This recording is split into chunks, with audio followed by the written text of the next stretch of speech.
या तुमच्या बुलढाण्यामधून या सरकारला मी सांगू इच्छितो की आमच्या नादी लागू नका.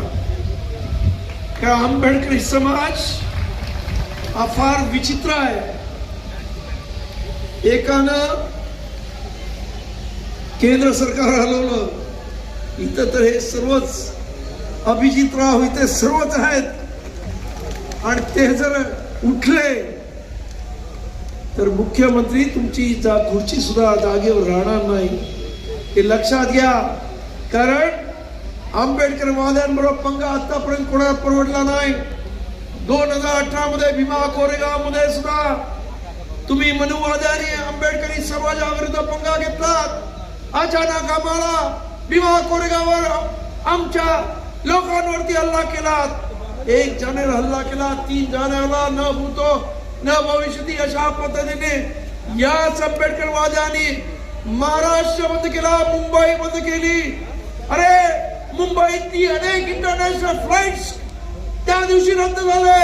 अख्ख्या जगामध्ये बातमी झाली मुंबईमध्ये काहीतरी झालं, आणि मग कळलं भीमा कोरेगाव काय. अख्ख्या जगाला त्या दिवशी भीमा कोरेगावचा इतिहास कळला.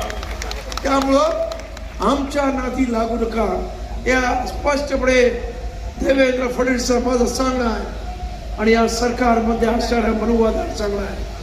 आजपर्यंत आपण स्वतः कधी पुढे येत नाही, कपटकार रस्ता करून या पत्रकर्ता. माझं आव्हान आहे, हे उपवर्गी करायचं असेल तर खुल्या प्रवर्गामध्ये करून दाखवा, म्हणजे आम्हाला कळेल या महाराष्ट्रामध्ये सर्वात जास्त जागा या महाराष्ट्रामधल्या मग त्या खासदारकीच्या आमदारकीच्या असोत किंवा मंत्रिमंडळातल्या असो किंवा न्यायाधीशांच्या असो किंवा सरकारी नोकऱ्यामध्ये असो, या इथं मनुवाद्यांनी किती जागा घेतल्या. त्या खुल्या प्रवर्गामधलं जर उपवर्गी केलं तर सर्व दूध का दूध आणि पाणी का पाणी होईल. आमची ही मागणी आहे. तुमच्यात हिंमत असेल तर करून दाखवा, आणि नंतर आमच्याशी बोला.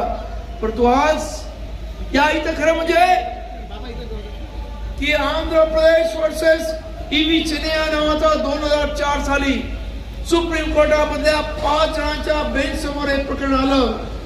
त्या 5 सुप्रीम कोर्टाच्या जजने 2004 मध्ये सांगितलं की शेड्यूल कास्ट हा एक संघ म्हणजे होमोजेनस ग्रुप आहे, त्याच्यामध्ये उपवर्गी करता येणार नाही असा निर्णय घेतला.